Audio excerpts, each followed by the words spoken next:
ये कथा अनेक समय प्रश्न उठे मोर आगे कोसरा कलाहांडी आमर से केनु मिलबा आज्ञा बही केनु मिलबा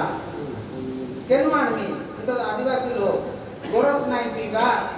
केनु आनमी सेठी कोन करा जीवो बद हजमी को पतला झाड़ा जीरा और पियाज हेउछि लोड़ा जीरा गोटे बड़ गाई पाई 4 चामच जीरा 4टा पियाज मध्यम साइज पियाज उली पियाज ताकू जदि बाटी दबा एकाठी मिसेइबा दिन को 2 थर दबा सकाळ थरे एतिकी गोटे मात्रा रे 4टा चामच जीरा 2टा पियाज थरे थरु मु जहा कहबी थरे डोज गोटी आउ जो डोज ती दबा से ती दबा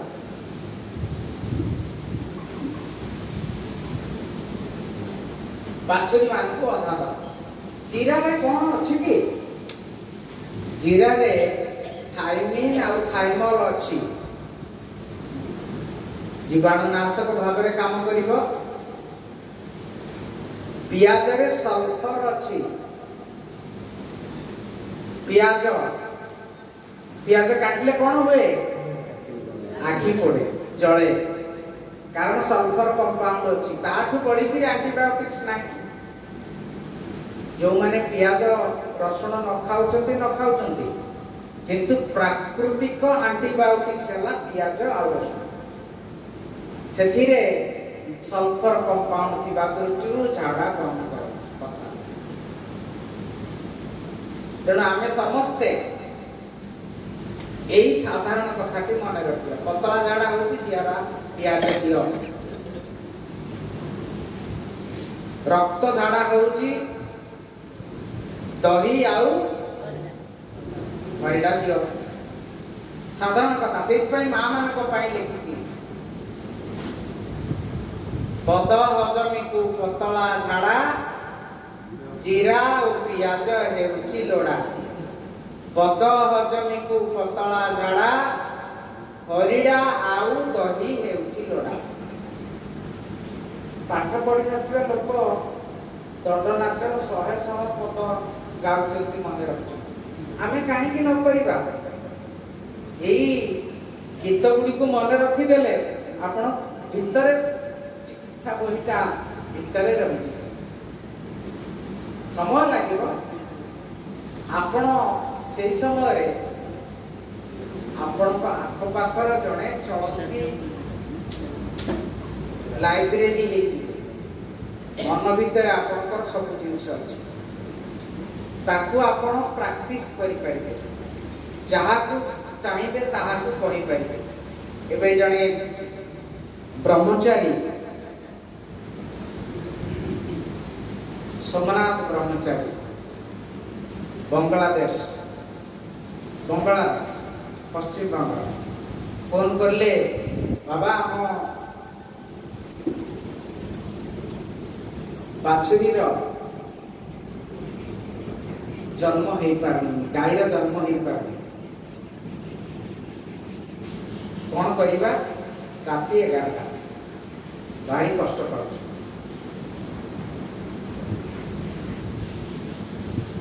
कौन कर जहाँ कहली से दिन तो राति 12टा कोटे कहले तापर दिन सकाल सकाल फोन कले स्वामी जी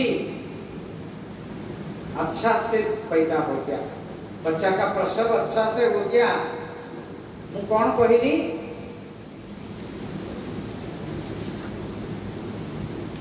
बाछुरीटी जेबे जन्म न हुए अपमारंगर डांग कामटी करे अपमारंग गछ अपमारंग जानिछन्ती के जानिछन्ती हाथ देखते प्राय समाज अपमारंग गछ एडे बेल गछ भलिया छोट छोट तीरा भलिया कंटा लगी ताकू हिंदी रे कहती चिटा ଚିଟା ମାନେ ଲାଗିଯିବ ଏଠିକି ଏଠିକି ଗଛ ତାକୁ ଉପାଡ଼ି ନେଇଯିବେ, ଭଲକି ଧୋଇଦେବେ, ବାଟି ଦେବେ। ଯୋଉ ଗାଈ ଆସନ୍ନ ପ୍ରସବ କରିବାକୁ ଯାଉଛି କିନ୍ତୁ କୁନ୍ଥେଇ ପାରୁନି, ଛୁଆ ବାହାରି ପାରୁନି, ତାକୁ କ'ଣ କରିବେ? ବାଟି ଜନନେନ୍ଦ୍ରିୟର ଦୁଇ ପଟେ ବାହାର ପଡ଼େ ଗୋମାତାର ଲଗେଇଦେବେ। ଅଧଘଣ୍ଟେ ଭିତରେ କୁନ୍ଥେଇବା ଆରମ୍ଭ କରି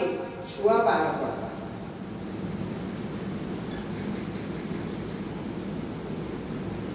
ଏତେ ବଢିଆ କାମ କରେ, ସାରା ଭାରତରେ କାମ କରୁଛି। ଖାଲି ଏତିକି ଜାଣିବା କଥା। ଚିଟା ଆଜ୍ଞା ଆପଣ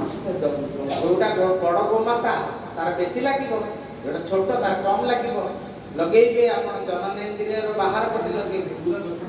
ପୁରା ଗଛ ଚେର ସହ ବାଟିବେ,